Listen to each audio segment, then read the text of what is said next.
Tal, Andrés? ¿Cómo va todo? No se te escucha, ahora sí, ahora capaz Hola, que... padre Tomás, ¿cómo estás? ¿Todo bien? Hola, ¿cómo estás, padre? Muy ¿Me bien, estás gracias a Dios en los escuchando? cielos. Sí, sí, yo te estoy escuchando. ¿Usted me escucha a mí? Con un poquito de delay. Te voy a sacar de vuelta, Ah, te voy a sacar y bueno, te eso es voy a un... volver a meter en un minutito. A ver, este, se lo escuchaba con delay, me parece, o al menos o era yo nomás. Avísenme. Eh, Trata de arreglar eso y lo mismo había un poco de eco, Andrés. Trata de quitar el YouTube mientras estás en StreamYard. En un minutito te hago pasar, como para asegurarnos que... eh, bueno, Andrés era el que estaba, ¿no? Después no había nadie más, así que espero, si alguno más quiere lo esperamos a Andrés, que se volverá a conectar, supongo. Le damos un minutito como para que se conecte. Vamos de vuelta a ver si lo podemos hacer. A ver si. Acá está Celi J también. Bueno, Celi J la hago entrar después de Andrés, ¿ok? Andrés, Hola, padre, ahora sí me escucha. ahora sí. Y ahora no hay eco. Ah, bueno, padre, está bien. Sí, era YouTube, seguramente como lo tenía silenciado el YouTube, entonces seguro el computador lo estaba cogiendo con el sonido. Claro. Bueno, ¿cómo estás? Bienvenido. Muy bien, padre. Hoy te quería preguntar, ¿uno puede identificar iglesia con reino? O sea, el reino de Dios es la iglesia. En cierto sentido, sí, si hablamos de la iglesia triunfante. ¿Conoces la diferencia entre la iglesia triunfante, la iglesia purgante y la iglesia militante, verdad? Si Sí, hablamos yo, de la yo lo iglesia pregunto porque militante, es la iglesia de la tierra, la purgante es la del purgatorio y la triunfante es la del cielo. Entonces, en ese sentido, el reino de Dios es la iglesia triunfante. pero yo también lo preguntaba por el hecho, digamos, de las jerarquías. Digamos que Jesucristo es el rey y tiene un Ujú. reino, y Sí, dentro de ese reino hay unas jerarquías. Entonces, por ejemplo, San Miguel Arcángel vendría a ser, desde el lenguaje político, el ministro de defensa o el ministro de guerra, porque él es el príncipe de las milicias celestiales. Mientras que el Papa, heredero de Pedro, siguiendo Isaías 22:22, vendría a ser como el primer ministro o el ministro del interior del reino. no sé Entonces, si es como por esas cosas. exactamente así, que hay jerarquías, eso es verdad. Y obviamente San Miguel Arcángel sabemos que es el príncipe de la milicia celestial. Me gusta el término ministro de defensa, no lo había pensado así, sinceramente, ¿no? Pero sí, en el cielo hay jerarquías, pero sobre todo lo que explica Santo Tomás es que la jerarquía de la gracia es lo que prima. Por ejemplo, la Santísima Virgen María después de Dios es la que más gracia tiene y la que más cerca de Dios está. Y después, de acuerdo al grado de caridad que hayamos tenido en esta tierra, va a ser nuestro grado de gracia en el paraíso.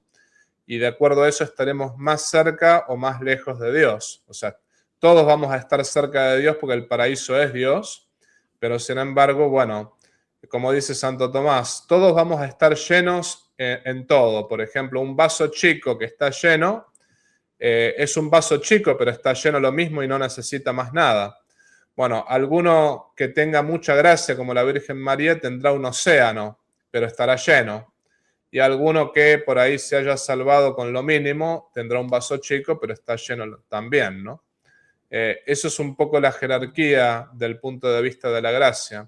Después, obviamente que están las jerarquías angélicas, los serafines, querubines, ángeles, arcángeles, no, perdón, es serafines, querubines, principados, potestades, cómo eran la jerarquía angélica, ya la estudié hace mucho tiempo. Serafines, querubines, Déjame tronos, decirlo de vuelta. dominaciones. Serafines, querubines, tronos, dominaciones, principados, ángeles y arcángeles. Creo que esa es un poco la jerarquía. Sí, Y eso. después estarán los obispos, los Son nueve sacerdotes. potestades. Sí, sí, sí. Eso es que yo lo había pensado porque yo precisamente me volví católico y me di cuenta que la Iglesia Católica era la real de Jesucristo porque el resto de dominaciones no tienen reino, es decir, no tienen esas jerarquías que implica un reino. Digamos, la Virgen María, la Reina Madre, ¿cierto? Como aparece en, no recuerdo cuál salmo, que habla de que Salomón sentó a la Reina Madre a su derecha. Entonces es como el hecho, digamos, de que si usted rechaza el primer ministro, porque las llaves del reino en Isaías 22:22 se le da al primer ministro, o el que llaman el mayordomo superior en algunas traducciones, si usted rechaza al primer ministro, es como si usted estuviera rechazando al rey. Usted está diciendo, el rey escogió mal el primer ministro, yo no le hago caso al primer ministro, sino que solo le hago caso al rey. Entonces estaría anulando como toda la jerarquía del reino y desaparece la idea del reino. Sí, correcto.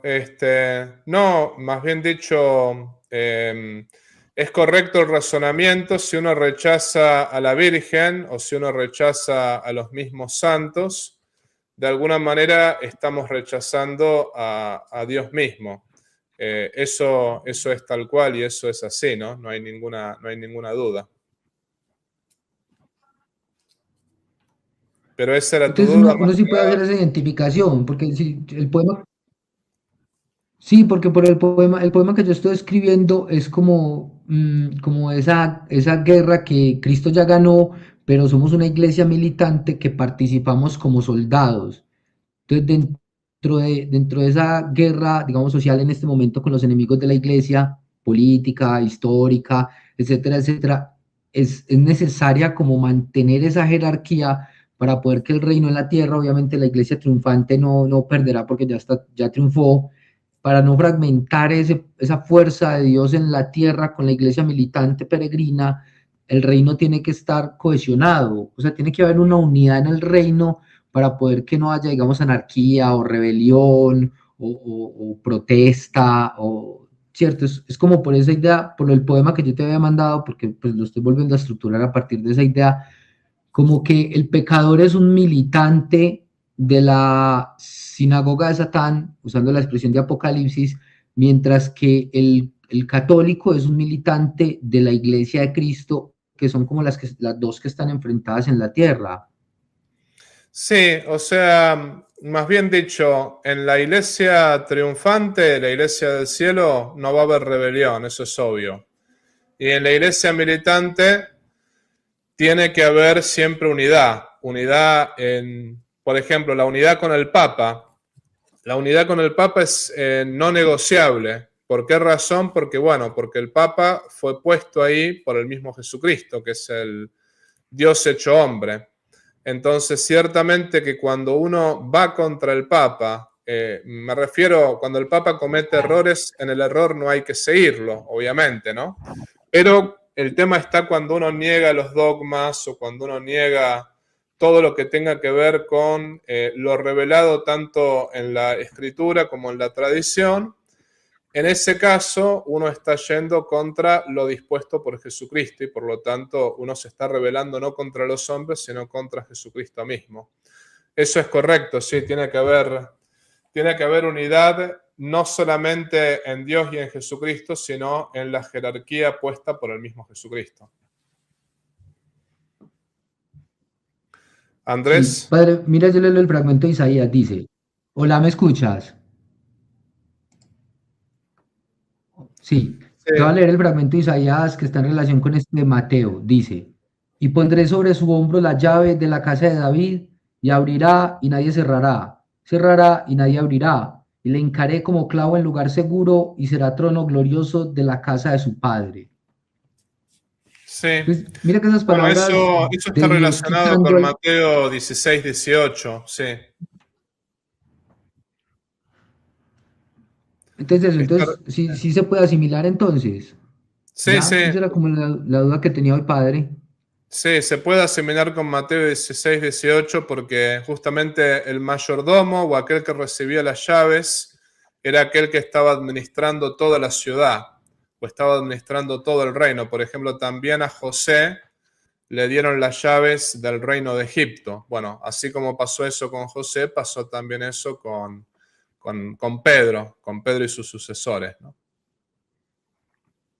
Entonces, por eso lo pregunta, porque sigamos, nosotros tomamos el ejemplo de Inglaterra, mira que el rey es el que manda, pero el que administra el gobierno de Inglaterra es el primer ministro. En realidad el rey no Entonces, es manda como ese tampoco orden de, ahí, ¿no? En realidad el rey no manda, entre comillas, ante el que manda es el primer ministro ahí.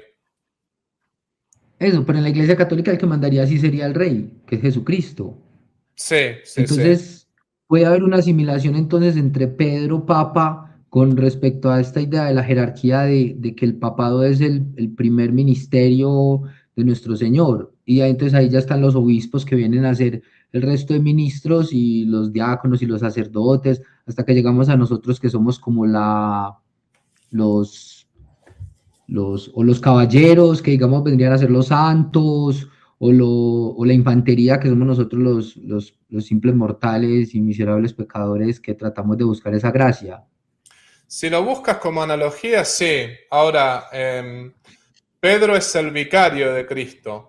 Entonces, no se podría buscar otros nombres como primer ministro. Bueno, eso ya entra dentro de la cuestión analógica. Pero Pedro es lo que sería el vicario, el que hace las veces de Cristo acá en la tierra y la cabeza visible de la iglesia. Y después, ciertamente, los apóstoles son las cabezas visibles de la iglesia en sus determinadas diócesis, en sus determinadas iglesias. Lo mismo los párrocos son la cabeza de la iglesia en sus determinadas parroquias. Es un poco así como está vista la estructura, ¿no? Jerárquica. Ahora, se puede buscar analogías. Primer ministro sería una analogía, es algo analógico, que es en parte igual y en parte distinto. Para una novela o para algo que sea artístico o mitológico, esas figuras están bien. Después, propiamente para el reino de los cielos, ya es distinto, ¿no? Pero yo no quiero llegar a mitología, sino que no quiero salirme de la doctrina de la iglesia. Por eso es que le pregunto sobre este tipo de cosas para no errar con respecto a lo que estoy tratando de manifestar, porque le pido a Dios la gracia de que me guíe para no ir contra la doctrina de la iglesia, lo que la iglesia enseña o lo que me pueden guiar los sacerdotes, porque así a mí sí me da como mucho temor de Dios de ir contra su esposa.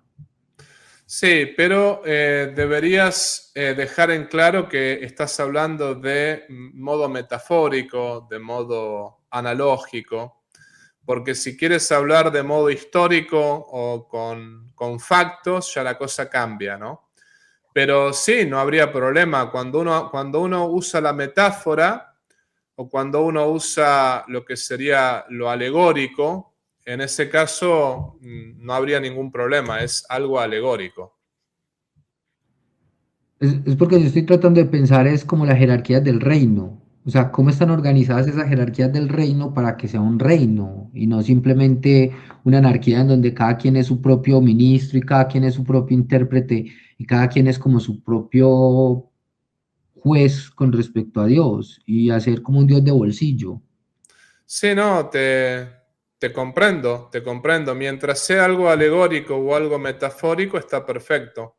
El punto está que, bueno, nosotros no sabemos en concreto, sabemos algo, pero lo que no sabemos es en concreto cómo son las jerarquías en el cielo. Sí sabemos que está la jerarquía de la gracia, sí sabemos que están los del orden sagrado, los obispos, los sacerdotes, después están los diáconos, bueno, sabemos todo eso. ¿Cómo va a estar estructurada la jerarquía? No lo sabemos de modo concreto porque nadie ha estado en el cielo todavía como para decirlo. Pero, bueno, en fin, mientras sea algo metafórico o alegórico no habría ningún problema. A ver, entonces la visión de San Juan en Apocalipsis sobre el cielo y los 24 ancianos y toda esa estructura, esa jerarquía que se está presentando, no es concreta, sino que es alegórica. Más bien dicho, esa es una jerarquía, porque se puede hablar de una jerarquía, pero tampoco sabemos exactamente cómo son esos 24 ancianos. Sabemos que están cerca de Dios y algunos piensan que son los 12 apóstoles y los 12 patriarcas.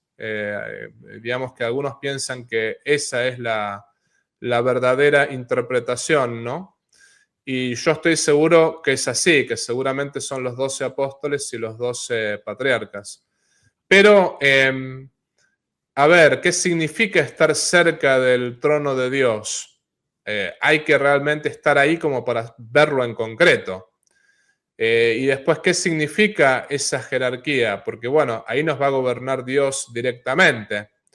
Vamos a recibir órdenes de parte de alguien que está más cerca de Dios. Vamos a recibir órdenes de parte de alguien que está al lado nuestro. O todos vamos a saber qué es lo que tenemos que hacer. Porque también hay muchas interpretaciones que dicen que en el cielo ya todos vamos a saber qué es lo que tenemos que hacer. Entonces lo de la jerarquía es más bien una jerarquía de gracia, que algunos lo van a ver a Dios más cerca que otros. Y por eso hablar de una jerarquía, al igual que en la tierra, es más complicado. Se puede hacer de manera alegórica, de manera metafórica. Y los ángeles hacen parte de la iglesia triunfante. Obvio, sí. ¿Y ellos qué parte tienen en la pasión de Cristo? ¿Cómo que parte tienen en la pasión de Cristo? O sea, sí, porque la iglesia nace del costado abierto de Jesucristo, ¿cierto? ¿O no? Sí, es cierto, pero ellos ciertamente que tienen parte, porque ellos ayudan a los cristianos, sobre todo los ángeles de la guarda, nos ayudan a mantenernos firmes en la fe. Los ángeles colaboran, o sea, el ángel Gabriel anunció a la Santísima Virgen María la encarnación. Lo mismo si vamos al caso, el ángel Miguel es aquel que derrotó al demonio, que es el que intenta destruir la iglesia. El ángel Rafael es aquel que justamente a Tobí lo salvó, o le hizo recuperar la vista. En fin, los ángeles tienen son servidores de Dios y han estado al lado de Jesucristo en el momento de la pasión para consolarlo. Ciertamente que tienen su función. No fueron redimidos en cuanto que ellos de entrada fueron fieles. Los que fueron infieles fueron los demonios y por eso los demonios están en el infierno. Pero los ángeles también fueron sometidos a una prueba y la pasaron. Con la gracia de Dios la superaron, ¿no? Pero entonces, a ver, si la prueba nosotros humanos la pasamos coparticipando de la cruz de nuestro Señor Jesucristo, ¿cómo podríamos entender la fidelidad de los ángeles con respecto a ese trono del amor que es la cruz para nuestro Señor? Bueno, la fidelidad de los ángeles dicen, pero esto es una teoría teológica, ¿no? Dicen que la fidelidad de los ángeles, la revelación que Dios les dio en el momento que Satanás fue infiel, fue el hecho de que iban a tener que adorar a Dios hecho hombre. Entonces, si esa fue la revelación que Dios le dio, y si por eso muchos cayeron en soberbia y por eso perdieron al cielo, desde ese punto de vista, los ángeles que se mantuvieron fieles mostraron no solamente del punto de vista humano virtud, sino que del punto de vista humano mostraron humildad, porque supieron aceptar la voluntad de Dios aun cuando eso implicase adorar a Dios hecho hombre, a un hombre que como Dios era superior a ellos, pero como hombre era inferior. Entonces, desde ese punto de vista, ellos mostraron, aunque no haya sido esta la prueba, no se sabe muy bien la prueba a la cual Dios los sometió, pero el hecho de que hayan superado esa prueba implica fidelidad a Dios, ¿no? Desde ese punto de vista. Y podríamos pensar que la iglesia triunfante ha existido siempre. La iglesia triunfante, sí, desde la creación del mundo, podríamos decir que ha existido siempre. Quizás lo que hay que decir es que para los hombres, en cuanto a nosotros, la revelación de una iglesia triunfante vino con Jesucristo, pero en la mente de Dios estuvo desde el principio. Y digamos, Melquisedec haría parte de la iglesia triunfante, porque él es como el, Supongo que sí, supongo que Melquisedec está en el cielo y que sería parte de la iglesia triunfante también, sí. porque él es como la protoiglesia, ese acto de entregar como ofrendas pan y vino de Abraham a Melquisedec, podría ser como una sombra de lo que es la iglesia triunfante. Sí, sí, o sea, todos los patriarcas del Antiguo Testamento que se salvaron forman parte de la iglesia triunfante. Que supongo que los patriarcas se salvaron todos, hasta donde tengo entendido. Hay dudas, por ejemplo, con personajes del Antiguo Testamento como Salomón, pero bueno, ya ese es otro tema, es otra discusión, ¿no? Sí, yo lo decía porque, digamos, usted la vez pasada estaba hablando de que uno podía pertenecer a la iglesia de forma del cuerpo, que es como participamos nosotros, que somos miembros de la iglesia católica, pero se podría participar también de una forma mística. Entonces, esas personas que no conocieron la iglesia católica, pero siguieron en su corazón la orden de Dios y siguieron el Logos, harían parte pues como esta iglesia triunfante de forma mística, antes de que Jesucristo la volviera iglesia cuerpo militante peregrino en la tierra. Para poder ser salvado tienes que pertenecer a la iglesia o al cuerpo o al alma. Entonces, aquellos que no conocieron a Cristo directamente, pero fueron fieles a la verdad manifestada en sus conciencias, ellos, si bien no pertenecían digamos, al cuerpo de la iglesia, pero pertenecían al alma, porque si hubiesen sabido que Cristo es la verdad, no hubiesen tenido dudas en abrazar esa verdad. Y los del Antiguo Testamento se salvaron en cuanto a la fe en el Mesías que iba a devenir. O sea, el Mesías que iba a devenir, que ellos tuvieron fe en eso. Y las personas que por ahí no pertenecieron al pueblo de Israel, pero fueron fieles a la verdad, se salvaron justamente por su fidelidad a la verdad, aunque ellos no sabían que la verdad era Jesucristo. Pero si lo hubiesen sabido, tampoco hubiesen tenido dudas en abrazar esa verdad. Pero siempre toda persona que se salva tiene que pertenecer de alguna manera a la iglesia, o al cuerpo o al alma. Y si no pertenecieron al cuerpo directamente, al alma, tuvieron que haber pertenecido. Bueno, Padre Tomás, muchas gracias por sus respuestas. No, ha sido un gusto, Andrés. Y bueno, y que Dios te bendiga, ¿eh? Gracias por haber estado por aquí. ¿Quién como Dios? Nadie, solo Dios. Chao, chao. Listo, Gracias, ¿eh? chao. Si te gustó el video, por favor, ponle like, suscríbete a este canal, comparte este video y activa la campanita de la notificación. También, si deseas colaborar económicamente con este apostolado virtual, te invito a hacerlo por PayPal, también por un super chat, o puedes unirte al canal como miembro. En la descripción de este canal vas a ver el modo concreto cómo colaborar con este apostolado.